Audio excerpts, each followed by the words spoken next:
ဒီလူမိုက်ဟာမိန်းကလေးကိုရေချိုးကန်နဲ့အတင်းဆွဲသွင်းပြီးအရက်တွေစွတ်တိုက်နေပါတယ်မိန်းကလေးကသူ့ကိုအပြင်းပြင်းပြန်ကိုက်လိုက်မယ်လို့သူလုံးဝမထင်ထားခဲ့ပါဘူးလူမိုက်ဟာလက်မောင်းကသွေးတွေကိုလျက်ရင်သဘောကျနေပါတယ်မိန်းကလေးကအခွင့်ကောင်းယူပြီးရုံထွက်လိုက်တဲ့အချိန်မှာပဲသူမရဲ့ကြောပြင်ပေါ်မှာငကားတတူးတစ်ခုရုတ်တရက်ပေါ်လာခဲ့ပါတယ်မိန်းကလေးဟာဘာစကားမှအပူမပြောဘဲလူမရဲ့လေပင်ကိုချက်ချင်းလိန်ချိုးပြီးတက်ပစ်လိုက်ပါတော့တယ်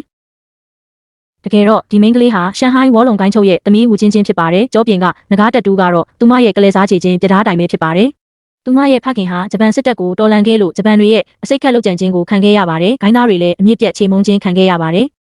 ။ဂျပန်မှာပညာသင်နေတဲ့ဝူချင်းချင်းဟာရှန်ဟိုင်းကိုအမြန်ပြန်လာခဲ့ပါတယ်။လမ်းမှာရန်သူတွေရဲ့တိုက်ခိုက်မှုကြောင့်လူစုကွဲပြီးသူမသတိလေးလဲကျသွားခဲ့ပါတယ်။သူမကိုဂျပန်ဆာမူရိုင်းတယောက်ကကယ်တင်ခဲ့လို့ဝူချင်းချင်းဟာဂျပန်မာလေးအဖြစ်ဟန်ဆောင်ကဂျပန်အဖွဲ့အစည်းထဲစိတ်ဝင်ခဲ့ပါတယ်။ဂျပန်စစ်ဗိုလ်ဟေချွန်ကသူမကိုအာရမပြုခြင်းဖို့ကြံစည်လို့ဗီဒီယိုအစကအတိုင်းအသက်ခံလိုက်ရတာဖြစ်ပါတယ်။ဝူချင်းချင်းဟာအလောင်းကိုငါးစိတ်မိသလိုဖန်တီးခဲ့ပေမဲ့ဂျပန်မတယောက်ရဲ့စောင့်ကြည့်ခြင်းကိုခံလိုက်ရပါတယ်။နောက်ဆုံးမှာသူမရဲ့လှုပ်ဝက်ချက်ပေါက်ကြားသွားပြီးဂျပန်ကောင်းဆောင်စန်းထိန်ရဲ့ဖမ်းဆီးခြင်းကိုခံခဲ့ရပါတယ်။စန်းထိန်ကသူမရဲ့မျက်နှာကိုဓာတ်နဲ့မှုန်းပြီးနှိပ်စက်ခဲ့တယ်လို့ရဲဘော်ဖြစ်သူရဲ့ဇနီးကိုလည်းရဲရဲဆက်ဆက်တပ်ဖြတ်ခဲ့ပါတယ်။ဝူချင်းချင်းဟာကလေးတွေရဲ့အသက်ကိုကယ်ဖို့အတွက်အဖြစ်ကိုဝန်ခံလိုက်ရပါတယ်။ရက်ဆက်တဲ့စန်းထိန်ဟာဝူချင်းချင်းကိုထိတ်တန်းစာမူရိုင်းနဲ့တေးတီအထိရှင်ပြိုင်ခိုင်းပါတယ်။ပထမအချိန်မှာဂျပန်စာမူရိုင်းကဝူချင်းချင်းရဲ့လက်မောင်းကိုချိုးပြီးလေပင်ကိုအတင်းညှစ်ထားပါတယ်။တေကန်ဒီအချိန်မှာဝူချင်းချင်းကနောက်ကမှန်ကိုတထောင်နဲ့ရိုက်ခွဲလိုက်ပါတယ်။သူမဟာမှန်စတွေကိုတုံးပြီးရန်သူရဲ့လက်ကြောခြေကြောတွေကိုဖျက်တောက်ကလေပင်ကိုအပြင်းပြင်းထိုးဆိုင်ပစ်လိုက်ပါတော့တယ်။ဒုတိယအချိန်မှာတော့ထူးဆန်းတဲ့မိတ်ကပ်တွေပြင်ထားတဲ့ဂျပန်မကသူမကိုသူမဆရာကြီးထင်ပြီးမောက်မာစွာစိန်ခေါ်လိုက်ပါတော့တယ်